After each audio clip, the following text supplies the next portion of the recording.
Everyone, সবাই কেমন আছেন? আশা করি সবাই খুব ভালো আছেন। যেখানে থাকি সেখানকার খুবই ট্র্যাডিশনাল একটা খাবার আর কি আপনাদের সাথে শেয়ার করব। এটা হচ্ছে চা গাছের ফুল। তো এটা এখানকার মানুষরা খুবই পছন্দ করে আর কি, পাহাড়ি একটা খাবার চায়ের ফুল। তো এটাই আজকে আমি বানাবো, তো সেটাই আপনাদের সাথে শেয়ার করব। তো দেখতে থাকবেন, আশা করব আপনাদের ভালো লাগবে। ফুলটা নিয়েছি আর এটা দেবজিতের কাছ দিয়ে আমি শুনে নিলাম, ফার্স্ট টাইম বানাবো।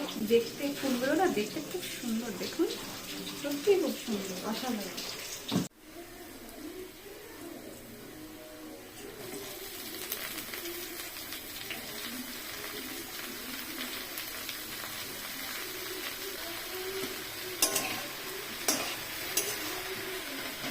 চায়ের ফুলটা হচ্ছে